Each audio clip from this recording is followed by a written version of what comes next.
Ladies and gentlemen, welcome to part 2 of our thrilling symposium on religious liberty. I am so excited to announce our moderator, Chris Mondics from the Philadelphia Inquirer.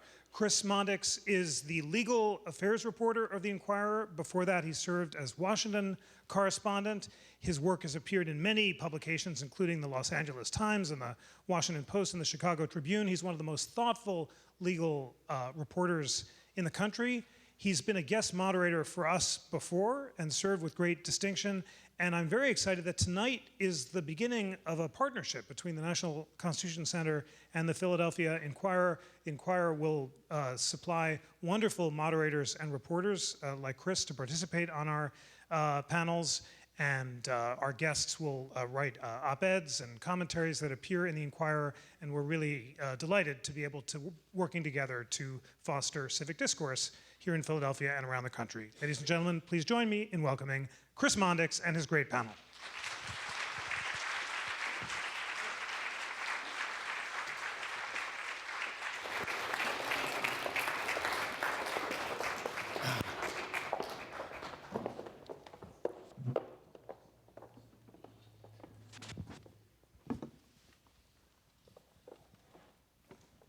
Thank you, Jeff, for that very kind introduction. It was very interesting to listen to the first panel and to be reminded of the history of this conflict in our country between religious liberties and the protection of other people's rights who don't necessarily share the views of the person who is trying to exercise those religious liberties. And there's a long history of that in the United States, and especially interesting to hear that this notion of church and state and the separation of church and state had an entirely different, perhaps an entirely different meaning 200 years ago.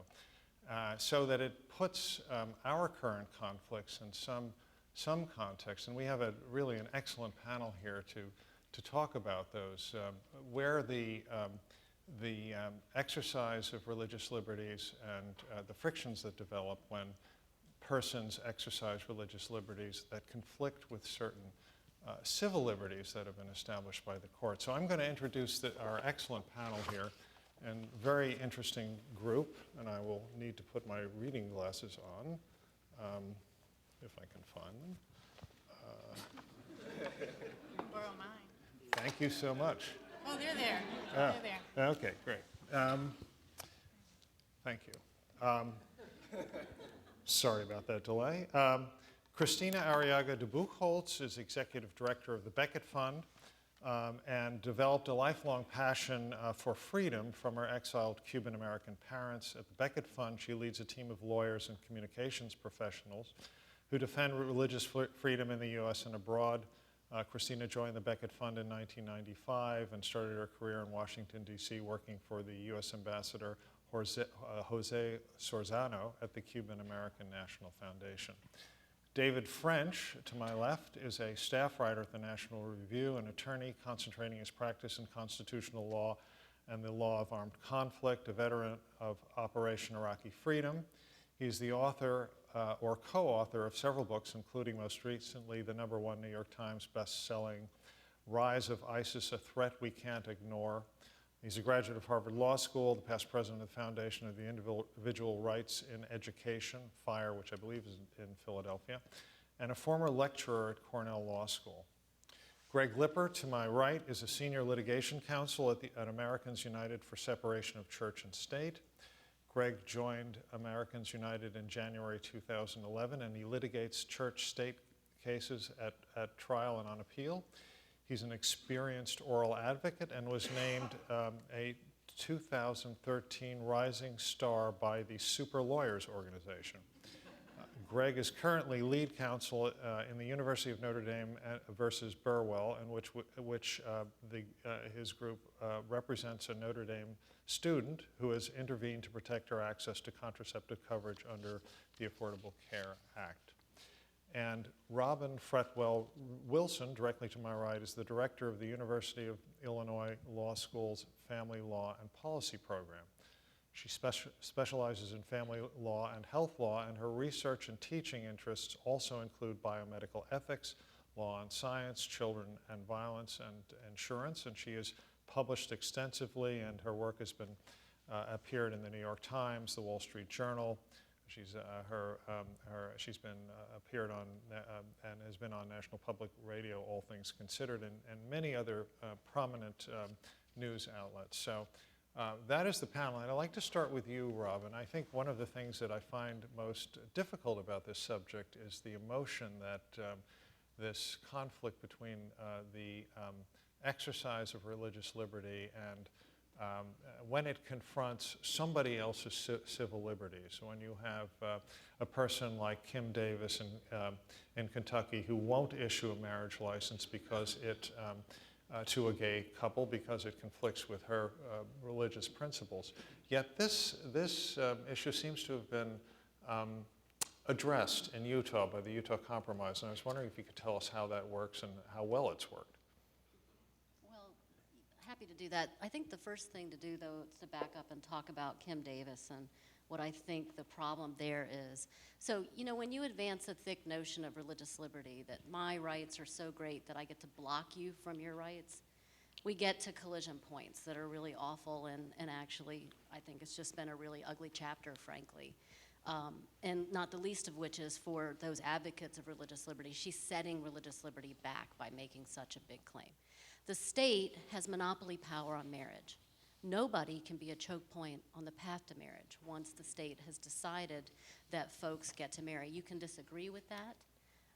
You can step off from that, but you don't get to block other people and their access to it.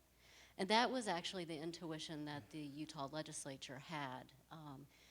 They found themselves 6 months ago where the country finds itself after Obergefell, which is with the same-sex marriage decision that they really weren't ready for. That state actually had a constitutional amendment that had been struck down by a federal district court, upheld by the 10th Circuit, left in place when the Supreme Court first denied cert. And instead of saying, we're going to allow someone to block access to others, they said something different. They said, we get that there are people like Kim Davis, especially in Utah, because Utah is the second most religious state in America. So you know, in many places in that state, there'll be folks that just can't get with gay marriage, whatever you might otherwise think about it. And so they said, we don't want to fire people like that, but we absolutely have to provide access to lesbian and gays to marry, because the law says that's the case. So for the first time, they enacted in Utah law a process to make sure that anybody who presented to the state could be married. That had not been there in Utah law before that. But then they did something important. They decided to outsource, or at least allow the outsourcing that function, to any authorized celebrant, i.e. a minister, a mayor, whoever's authorized under Utah law to marry folks in that community. And those folks just had to agree to it. If that's the case, then you never have Kim Davis getting fired. And neither do you have Kim Davis standing at a desk and telling people what she thinks about them or their marriage, which I think is really inappropriate for, frankly, somebody who's paid by those citizens, right? So you don't have either side losing. But that requires compromise at the front, and it requires thoughtfulness. It also requires getting in front of problems and not waiting until they blow up on you. Right, but that wouldn't satisfy. I'm wondering whether that would work in other states where you have really well-organized opposition and just very fervent opposition to gay marriage. Here you have simply the government function being outsourced to some other entity. What were the politics like, if you're up on that, in Utah that permitted that to happen there, but perhaps not elsewhere? I think I'm up on it because I spent 3 weeks helping them enact it, and towards the end of the Utah, if anybody's, except for them, they would be more up on it than me. But, you know, look, one thing that was really important about Utah is that the LDS Church actually in January said that it wanted to find common ground. It wanted what they call a fairness for all approach. And what they meant by that was, and the big three things that we deal with in anti-discrimination law: housing, hiring, public accommodation. They recognized that public accommodation, things like restaurants and bakers, that was going to be a really tough lift for them. But they also recognized that there was really not a lot of reason to say to the LGBT community, y'all shouldn't live in this apartment complex, or we don't want you working at the burger restaurant, right? So they decided to find those areas of common ground, hiring and housing, and to advance the rights of the LGBT community. In Utah, literally the most conservative state in America, gave more protections to the LGBT community than New York does expressly in its law. That is profound. But they also came back with that exchange and negotiated more protections for conscientious dissenters to marriage, i.e. people who are still believing in the traditional view of marriage, not the new view of marriage. More protections for them than any state in America up to date, right? So both sides won. And that's actually what I think is really unfortunate about the Kim Davis affair, because here's somebody saying, protect me, while not talking at all about the interests that other people have. Utah cut new ground. They said, let's advance the rights of the LGBT community while protecting people's ability to step off if they are deeply divided and still wed to a different idea of marriage. Very interesting. I'd like to ask David French, who's written about Kim Davis and compared her and I think Ted Cruz to the early religious reformers, Martin Luther and John Calvin, which I thought was a really interesting argument, although I think a bit of a stretch in a way. But interesting nonetheless. How do you respond to... so you're saying John Calvin would have given the marriage Well, license? I don't know. I wondered what would have happened if Martin Luther had gotten a religious exemption. Would that have... So, you know, we need to remind ourselves of the facts of this case a bit. Number one, Kim Davis, the core problem was that she was not allowed an accommodation where the marriage license could not go out under another person's name in her office.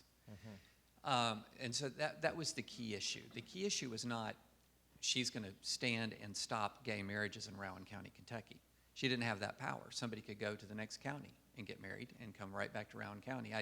From not far from Rowan County, and Kentucky is a small state with 129 counties, and so you're never more than 30 minutes drive away from another courthouse. So she was not blocking people from getting married. Her desire was to not have her signature on the marriage license. That is a very different thing from saying I'm blocking someone from getting married. Now, she was not granted that accommodation, and she did what, she didn't buy into the binary, the choice that other people put before her, which was comply or resign, which is not the traditional Christian response to when one is in a position of public authority. That's just simply not. In fact, in the history of the Protestant church is quite clear that when there was a secular attempt to require people to violate their consciences and their rights of free exercise in particularly cities in Northern Europe in the Reformation and the onset of the wars of religion, that they said no. And in fact, I've got a kind of a nice quote from John Calvin here I would like to read. And, Sure. And Calvin is a little bit, fortunately,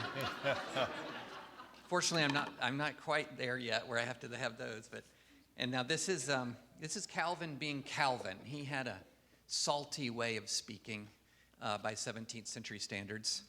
True it is, God has commanded kings to be obeyed, but likewise true it is that in things which they commit against his glory, he has commanded no obedience, but rather he has approved, yea, and has greatly rewarded such as have opposed themselves to their ungodly commandments and blind rage.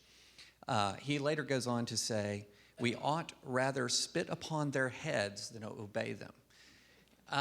So the notion here is that each level of government has its own independent responsibilities to God.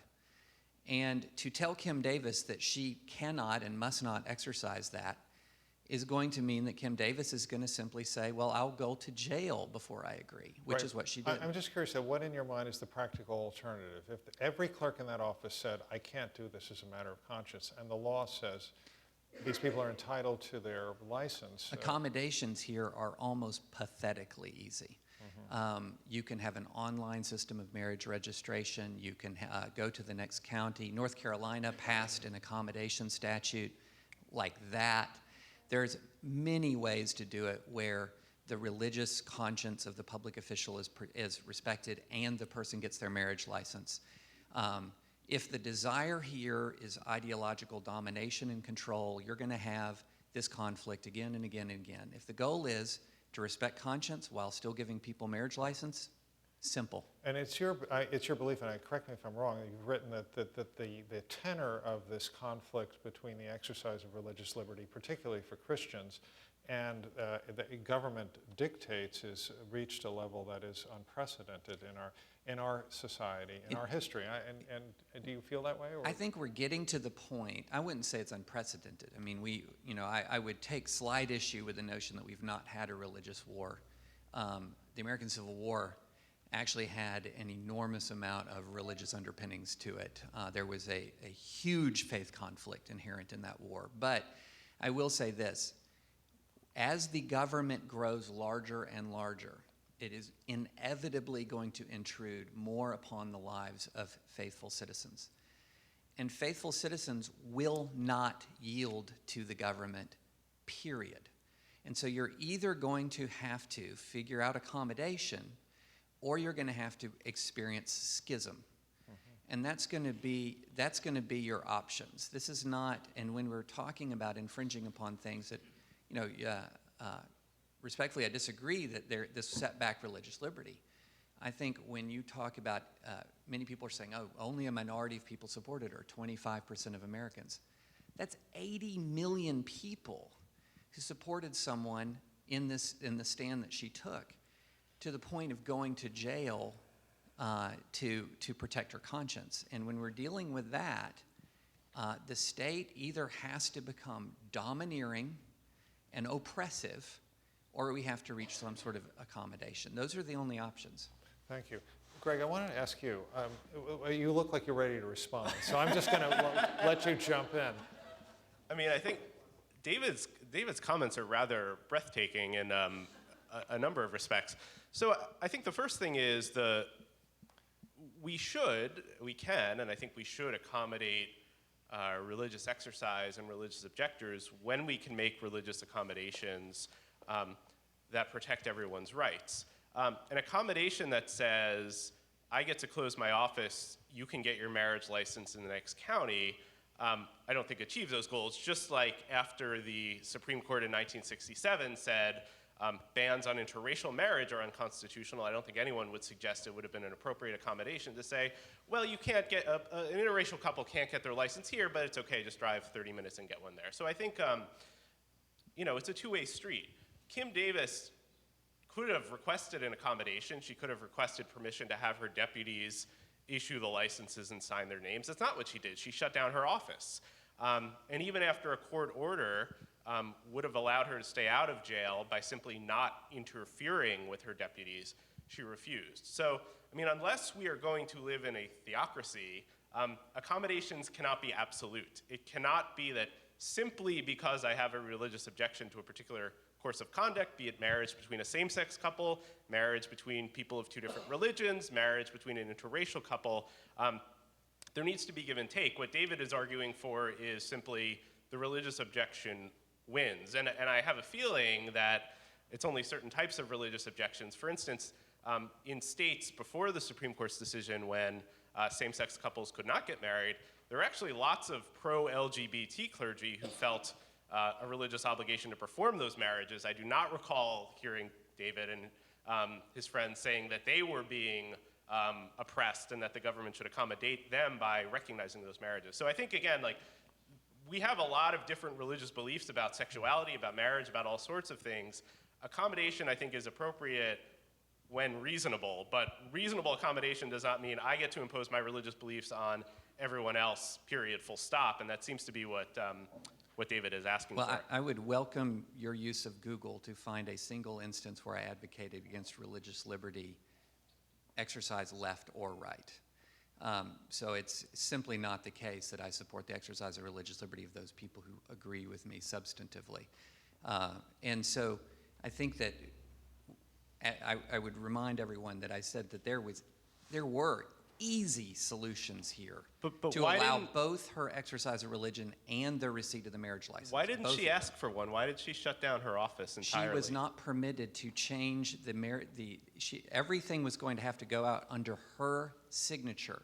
So even if a deputy clerk, so you're a senior attorney, someone signs your name to a brief, it's your brief, right? But if I have a conscientious objection to a brief we're going to file, I go to my boss and say, I don't feel I can sign this. Can my colleague sign it?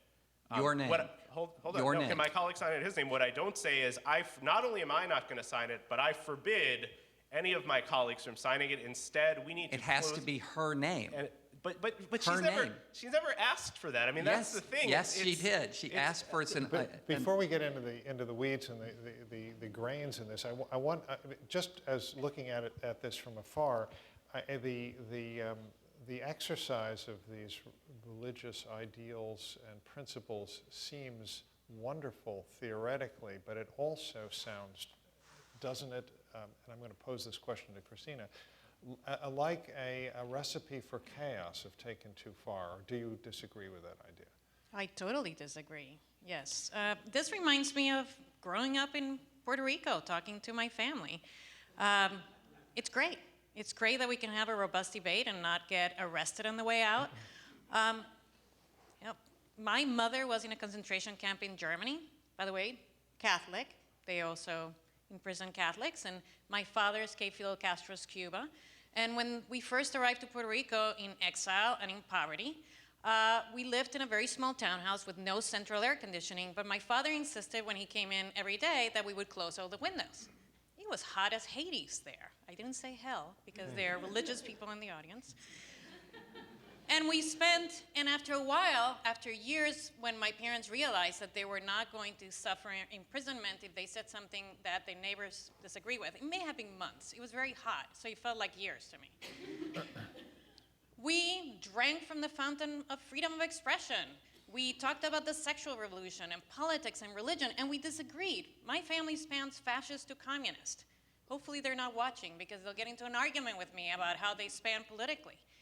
What this country guarantees is the ability to not only have different views, but live according to those views. I'm always moved when I come to the National Constitutional Center and I see the documents that track the fact that Quakers didn't want to take an oath of office. Our Constitution itself accommodated for that by putting in the word affirm. I mean, if that doesn't bring you to tears about the commitment of our founding fathers for freedom, then what does? In the whole state of Kentucky, there wasn't one single person that could issue that little piece of paper. It had to be her. And whether she handled it well or not, whether she should have locked her office or assigned her deputies, the fact is that the second she brought this up, there should have been an active process of changing the word oath to affirm, or giving her the opportunity, or accommodating. That is not only reasonable, it's constitutionally protected. So you and David are saying that there are ways, there are accommodations, there are end-arounds that can satisfy both sides in a matter like this. Is that correct? Absolutely. We just saw Robin Wilson talk about the Utah Compromise, and people are not always happy. I mean, I should see at the feet of Doug Laycock, who's one of the people who have argued so effectively about this. I mean, he's for same-sex marriage. He is also for accommodations. When there is a conflict between two people that are making mutually reinforceable claims having to do with identity, our law allows us to resolve those conflicts. There doesn't have to be an imposition from the religious side, and there certainly doesn't have to be an imposition from the government side. Robin, you're about to jump in with a point, I think. Yeah, it's a tough crowd to jump in on. But Yes. let me just say, look, we're conflating two different things. So one is, how do you get this piece of paper to the gay couple that is now entitled to marry? Okay, and I think the better analogy even than interracial marriage, right, is when Kim Davis shuts down the marriage function in that part of Kentucky. By the way, it's 30 miles to one office, 50 to another. She's shutting down marriage to everybody. And the state has monopoly power on marriage. It's not acceptable for the government to shut down a function entirely because one person objects. She doesn't actually need an accommodation for the idea that she doesn't want to be the one who handles the paper. It's already there in Kentucky law. Go read it. It says either the clerk or a deputy clerk may issue. So she's out of that box without anything from the legislature. She could have done that, but she would not accept that. That's the thing. She's so bitterly opposed to same-sex marriage. She won't do it, and she won't let anyone else do it too, and that's the problem. Now, when I say she doesn't, she's set back the cause of religious liberty, I'm going to stick by that. Because frankly, I can't get in a room with legislators now and sit there and say to them, geez, you know, there are a lot of clerks that are bitterly opposed to this, and can't we just keep them from being fired? So what I would say in Utah, for example, is I always talk about 4 clerks. Let's talk about them as faith, hope, charity, and efficiency. And the only one who objects to gay marriage is faith, right? Can't we possibly allow her to keep her job and still have gay folks getting married? And Utah found a way to do that by bypassing the problem of faith being an objector. She kept her job. That's consistent with a tradition in America to staff around religious objectors even when they work for the government. But now I have Kim Davis, right, who has put a really ugly face on the idea that faith should have not been fired. Some of these clerks, by the way, started in these jobs long before gay marriage was recognized anywhere in the world, right? We don't want to deny them their livelihood. We don't want to kick them out of a job that can be done another way. But they can't be a choke point on the path to marriage. Nobody gets to do that, even faith. Even Kim Davis. I'd like to ask Kristina a question. You say that there are these end-arounds that are available, and it seems to me that the Obama administration offered your clients, the Little Sisters of the Poor, an end-around by signing a certification that exempted them from this contraceptive requirement, and yet you're litigating on behalf of their objection to this. And I understand the principle of it. It's interesting. But the 10th Circuit, I think, said in its decision that's really, it's like getting a parade permit. I mean, how burdensome is that, and why is that a problem? Actually, condescendingly, the government said this was like fighting imaginary dragons when they argued against the Little Sister. I told Greg earlier that he's my favorite frenemy, so I always like to be on panels with him. Last year, when we were debating this, he said that the Little Sisters were unreasonable because they were not signing this form. And I said, well, I agree with you. Little Sisters are indeed unreasonable. You only get one life, and they devoted in poverty, chastity, and obedience to help elderly poor die. Elderly poor die. No one dies alone in the houses of Little Sisters of the Poor. That means they hold the hands of people who are terminally ill. And they live according to their principles. They believe in the sanctity of life from the beginning to end. Now, the government tells the Little Sisters, unless you distribute contraceptives and abortion-causing drugs, and by the way, this is an FDA, the government has said that there are 4 drugs in this panel of 20 drugs that cause abortions. Unless you give them to your employees or you allow your third-party insurance, which, by the way, is also a religiously based insurance, unless you allow that plan to be commandeered by the government, we're going to fine you. We're going to fine you into the hundreds and thousands of dollars every year and close down your ministries. How is that our U.S. government? How is that our democracy? Also in the 10th Circuit, 5 judges dissented and said the judiciary doesn't get to tell people what their religious beliefs are. Every single judge on that panel, whether they were for or against the Little Sisters, did not question their sincerity. They thought it was absurd that they would say, well, hell no, I'm not going to sign that form. They probably did not literally say that, but they're not going to sign the form, and they shouldn't have to, because the government has also exempted millions of Americans from having to comply with this same mandate. Exxon, Pepsi-Cola Bottling Company, all exempted. Bishops are exempted. Churches are exempted. Why do they need Catholic nuns to distribute and offer contraceptives? Any employee of the Little Sisters can go buy them themselves. Every employee of Little Sisters can go to a Title X funded, taxpayer-funded clinic and get those same medications for free. Why is the government going after Little Sisters? That's the real question. I'm sorry, go ahead. So a couple of things are going on here. You notice the ease with which Kristina conflated. She doesn't want to make this about signing a form for an objection. So she says, why are you forcing us to distribute contraception? The whole point of the exemption is, no, we are going to relieve you of the objection. If you write us a letter saying, we object to providing contraception in our insurance plan, you will not have to provide contraception. So no nuns are being forced to distribute contraception. they're being asked to request an exemption. Imagine, if you will, that a conscientious objector said, not only do I refuse to fight in the war, but I refuse even to request an exemption because I know somebody will be drafted in my place. Or if I were a judge and I'm opposed to the death penalty, I said, not only do I refuse to hear a death penalty case, but I refuse even to recuse myself, because if I do that, the case will get assigned to a different judge, and the death penalty might get applied, so I'm just going to let the case sit here in my courtroom languishing. Because that's what Kristina's clients are doing, that they are refusing to request an accommodation, they're refusing to request the exemption, because not only do they refuse to distribute it, which is fine, which is the right they've been given, but they are trying to block a third party from distributing it. And their employees have rights as well. The IUD, for instance, which is the most effective form of contraception, is expensive. It costs over $1,000. So it's not enough to say, oh, employees, just go buy it yourself. You know, the solution that, oh, just go on public assistance and get it that way, you know, that's kind of not how it, that's not how it works. And it's very hard to imagine that being said about any other type of healthcare. If a white man was told, I know you really need to have that colonoscopy, but just go on public assistance and get it that way because I refuse to request an exemption, that would be laughed out of court. Colonoscopies? Really? Really? No, but I mean, you know, people have religious objections to all different types of health To care. colonoscopies. Excuse me? People have religious objections to colonoscopies.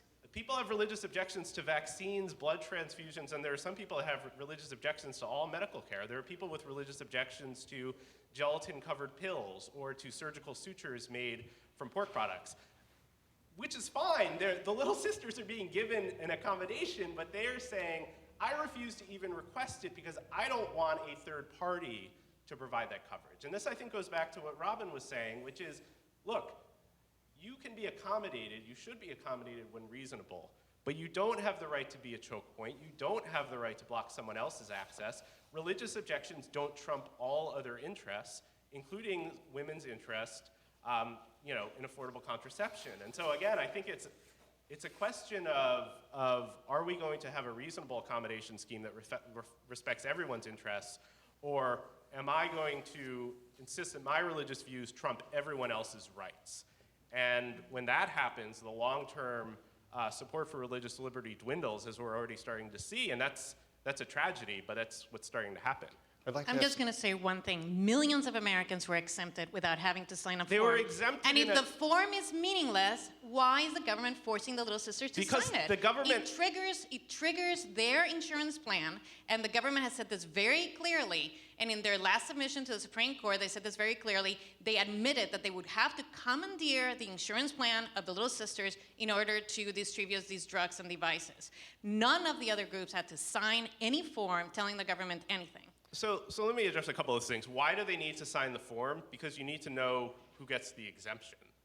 Very simple. The assumption Look at is, them. Do they really need to tell the government that they want an exemption? Hold on.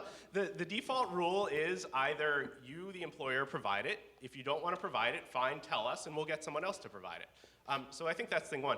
The millions of exemptions that Kristina keeps talking about, it's a great talking point for her, but it's a transitional measure. In other words, if there's a grandfathering provision. If you had a plan that didn't cover contraception, you can keep that, you can maintain that plan unless and until you make any other change, then you do have to cover it. Kristina's own client, Hobby Lobby, said in court, in fact, Kristina's own lawyers said in court, the grandfathering exception is not a permanent exemption, it's a transitional measure. So she's really comparing apples to oranges here. And again, I asked Kristina, should the conscientious objector be exempt even from requesting an exemption? Should the judge be exempt even from recusing, allowing himself to keep his case unadjudicated in his courtroom? Because that's precisely what she and her colleagues are arguing for in court. I think Robin would like to jump in with something. You gotta have permission to get in on this. So, look, you know, doesn't this sound, and you know, I'm deeply sympathetic to both sides, okay?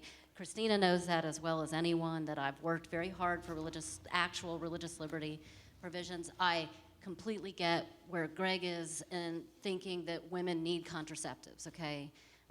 In fact, you know, I just think those are no-brainer propositions. We have to break impasses like this, though.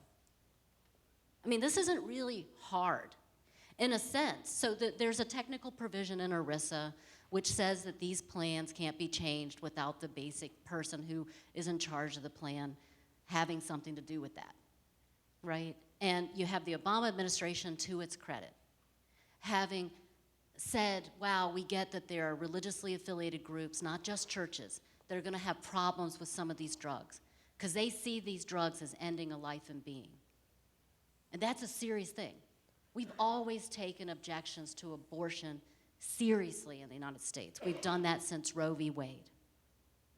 But somebody ought to just change the law that says that this can happen as a matter, an operation of law, and bypass the sisters entirely. And then everybody wins.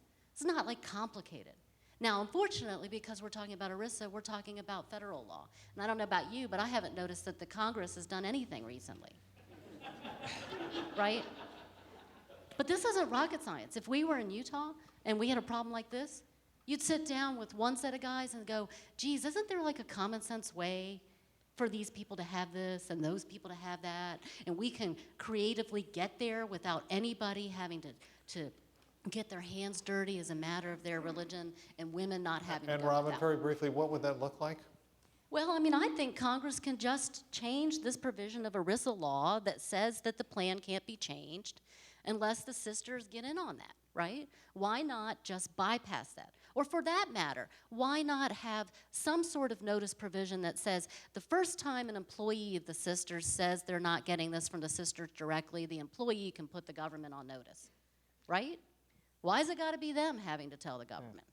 I mean, but the point, I don't know that I have a perfect answer, but the point is there is an answer, right? We can do this, and it's just a matter of political will, and we can stop litigating, and that would be cool. David, you have something to add? Yeah, let me back up for a minute on this. This is going back to what I said earlier. As government gets larger and larger and larger, we're going to have these conflicts. So let's look at this notion of a right to contraception covered, provided free by your employer or facilitated in some way by your employer.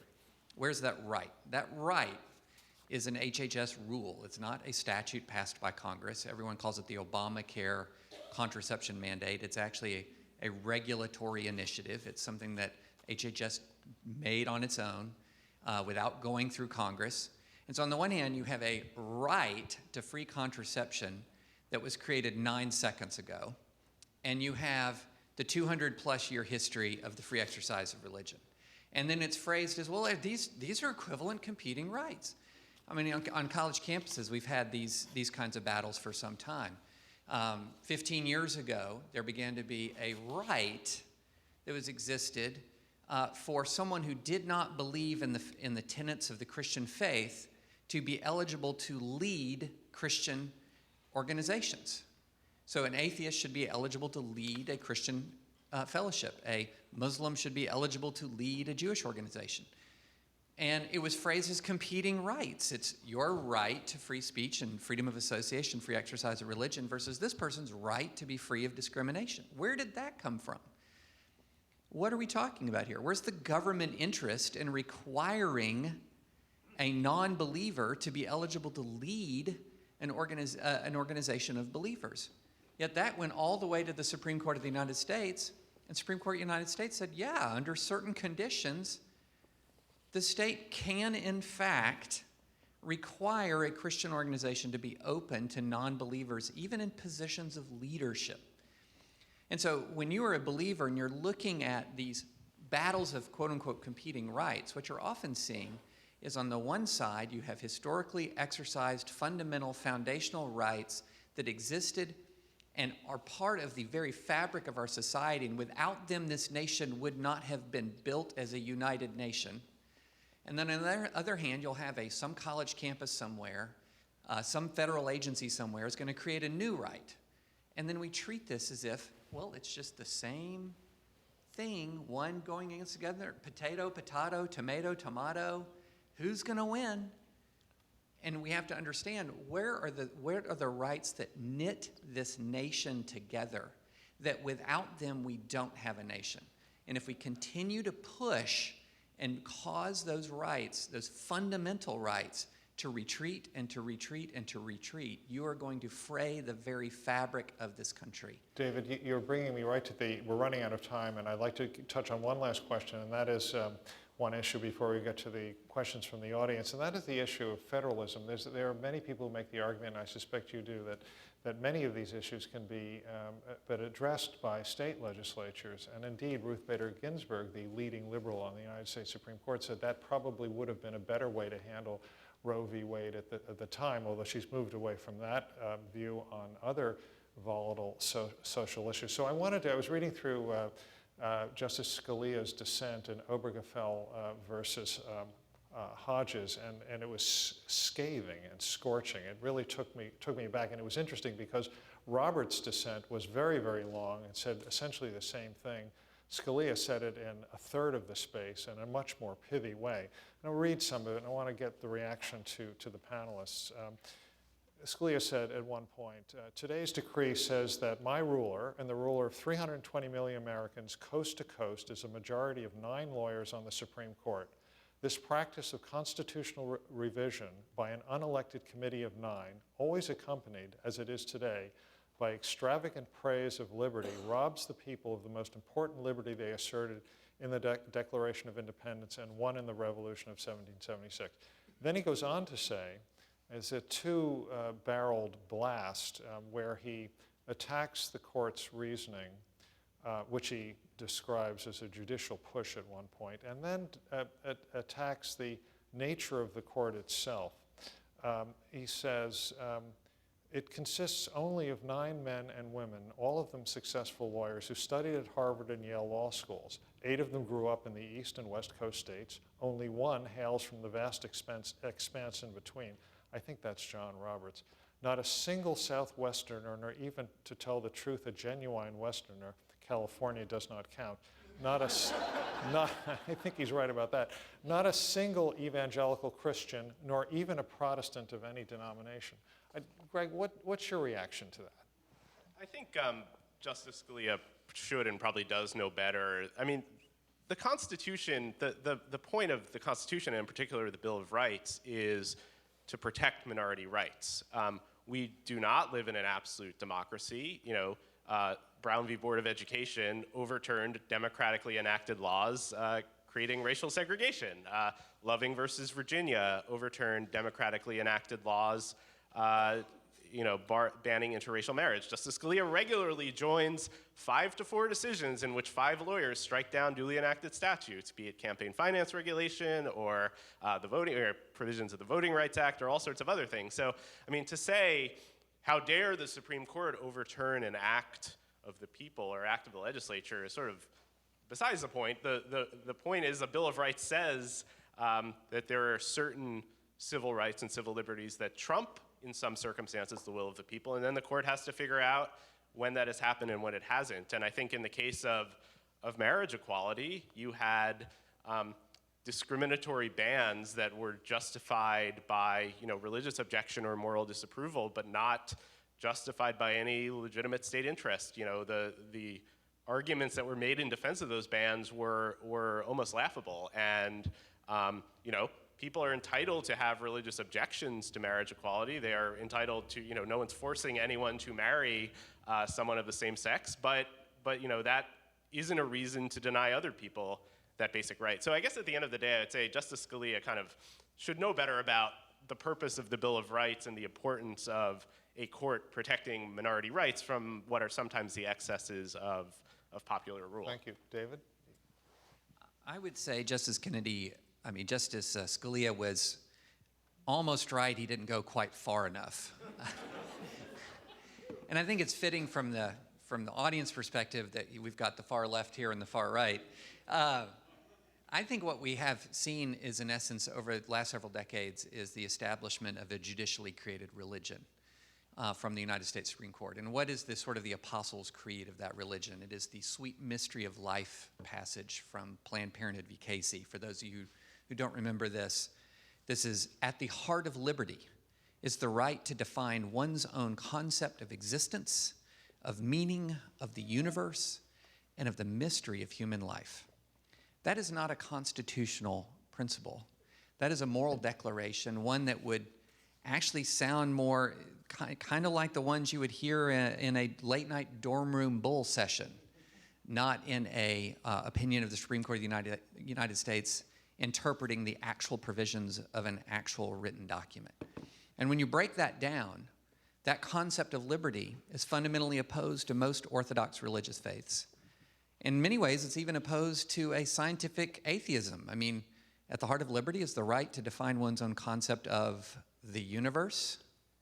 Does that mean I can look up and I can say, you know, that Milky Way really is made out of milk, dudes? I should be able to teach that. It's my concept of the universe. I mean, that's what we're talking about here, is we're talking about the Supreme Court having dipped into the world, not of interpretation of a written document that has a history, has words on a page, but rather using the existence of that document as a launching pad to establish a new secularized American faith that happens to conflict with the Orthodox religious faith of tens of millions, if not more than 100 million of its citizens, creating an inherent constitutional instability in this country that will either have to be resolved or lead to ever greater division. So for the legal scholars on this panel, we have a couple of questions from the audience. I'd like to just pose them a couple very quickly because we're running out of time. One of them is, how can a corporation have religious beliefs? I guess is That's a very good question, and I think how can a corporation have religious beliefs? So one of the threshold questions in the Hobby Lobby, which was the first of the contraception cases to get to the Supreme Court, was, can Hobby Lobby, a for-profit corporation, assert free exercise rights? Its owners have free exercise rights, certainly, but the bedrock of corporate law is that owners are different than their corporations. The example I always give is if I were to be run over by a Hobby Lobby delivery truck and then sued the owners of Hobby Lobby, I would be kicked out of court because my claim is against the corporation, not the owners. And so what the Supreme Court did is sort of basically said, well, the owners have religious beliefs and therefore the corporation has religious beliefs. I think that certainly never before had a for-profit corporation been given free exercise protection, and I think it's unprecedented, but I think there's the practical harm, which is, even so-called closely held corporations like Hobby Lobby employ over half of the nation's workforce. And if they are going to be entitled to exemptions from laws protecting worker safety, equal, non-discrimination, minimum wage, overtime pay, the list goes on and on. The use of religious exercise claims to harm third parties is going to expand dramatically. And I think that's ultimately the problem with that decision, is it gets the balance is out of whack. The beliefs of a company's owners are now being used to impose on those employees without any protection for their interests. Christina? Wait a minute, she's not a lawyer. That's Didn't right. she start on? So I that am makes- not a lawyer. She's not a lawyer. But she's a citizen and certainly entitled to have her Cubans opinion. get to play lawyers Right. on TV.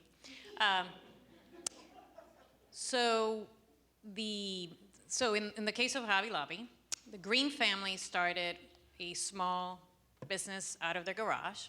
I don't know how many businesses start in garage because I keep hearing people starting businesses out of the garage, but apparently it's quite common. And they started with micro frames, and they grew that business from 5 from their family to 26,000 employees with stores in 43 states. Now, they ran their business according to their Christian principles. In fact, they said when they started the business that this was a form of ministry. They gave Sundays off. They played nothing but Christian music in their stores. They didn't have lewd cards or lewd signs. They had wonderful benefits for their employees, including a terrific health insurance plan. They only demanded their managers work 66 hours a week because they wanted to make sure, at maximum, because they wanted to make sure that they were spending time with their families. They paid twice the minimum wage, all because they were guided by the Christian principles. So when HHS created this new requirement that they had to give out these 20 drugs, the Greens said, we have absolutely no problems with 16 of these. We cannot just give 4. We don't mind if our employees go get them. We just cannot pay for them. And the government said, fine. you get to pay $1.6 million per day in fines. We'll drive you out of business. There was no reasonable accommodation for them. By the way, since then, Greg mentioned that grandfather plans will expire. Kaiser Permanente had a report last year. Because of financial reasons, they were not giving out the 20 contraceptives. And the military doesn't give out all the 20 contraceptives. And yet, the government decided that because of the reasons that the Greens did this were religious reasons, they had to be fined into compliance. And of course, as you know, the Supreme Court said that that could not happen, that there were other mechanisms and other ways that the government could distribute these drugs without having to involve the Green family. So Robin, is that lawyerly enough? It was close, but let me add just one thing. It was really good. It was Thank an you. A answer. A answer. A minus maybe? A minus. I might give it a lower grade. No, but stop. No, look, this is a statutory interpretation case. And there's a fatal concession that happens in Hobby Lobby. And it comes from the Obama administration's own concession. They said to the Notre Dames of the world, you guys, are going to be accommodated. And then when the Solicitor General was asked point blank whether a nonprofit like Notre Dame counts as a person, but your client would not, Varelli says, well, of course nonprofits count. And so what is the majority's response to that? There is no conceivable definition of person that includes a nonprofit corporation but doesn't include a for-profit corporation.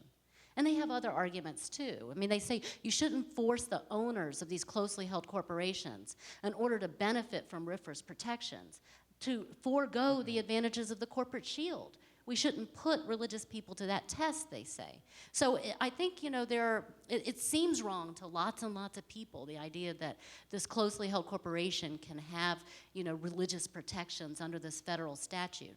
But when you trace it out that way, it's really not so hard to see why the majority wound up where it did. I think we've got time for one brief response to that, and then I think we're going to have to wrap up. I would like to weigh in on this just super fast. Right. This is the era of corporate values, right? I mean, Indiana passes the RFRA statute, and what happens? Salesforce.com comes sailing in, Apple comes sailing in. This is against Salesforce values. This is against Apple values. Starbucks was going to have its baristas introduce the nation to conversations about race. Walmart stopped or helped pressure the amendment of Arkansas's RFRA. And everyone understands that, well, these corporations have a point of view, are articulating particular values. That's freedom of expression. It's part of this rough and tumble of democracy. But then when a corporation comes of these same issues of equal moral weight from a perspective that's explicitly religious, it's like, oh, but not that kind of expression. Go Apple, Hobby Lobby, what are you doing here? That makes no sense at all. And as far as can a corporation express a religious belief, well, every church I've been a part of is a corporation, every single one of them. And yet nobody says, well, how can this church express religious beliefs? The trick here is that for-profit part, which is a completely arbitrary division in the tax code that is actually for-profit companies have greater liberties than nonprofits. So for example, a nonprofit is prohibited from actively engaging in political endorsements. For-profits have no such prohibition. So the for-profit structure in the history of the United States actually gives greater liberty in expression than the nonprofit. And so how can a corporation have religious beliefs in the same way that a corporation exercises any other First Amendment value? I want to pick up on one thing Robin said, because I think it ties the reasonableness and balancing thread together. So Robin said in another part of Hobby Lobby that what Hobby Lobby argued is, look, you've offered this accommodation to nonprofit organizations like Notre Dame or Little Sisters, and so we should be entitled to that accommodation as well. And five justices agreed with that. But now, all indications are Hobby Lobby is going to turn around and say, no, signing the form is no different than giving out contraceptives. That's not true.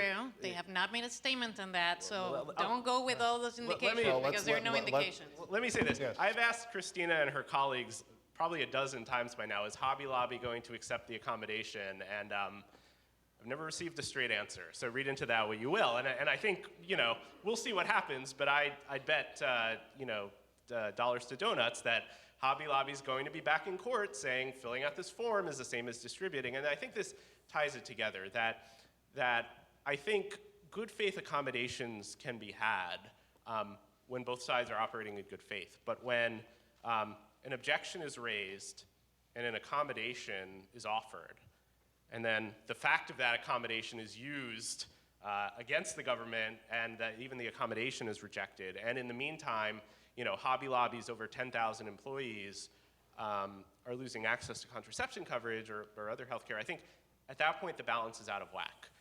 Religious exemptions and accommodations have an important role to play in America, and they have a distinguished tradition, but they've always been balanced with the interests and rights of third parties, and that's what seems in some cases to no longer be happening. And when that balance gets out of whack, the broader support and consensus in favor of religious liberty suffers, and that is ultimately the serious tragedy of it all. Well, Greg, as they say in cable television, you've had the last word, but I'm sure this is a conversation that will be going on for quite some time, and I want to thank the panelists. What a fabulous conversation. Thank you. Yeah. Thank you.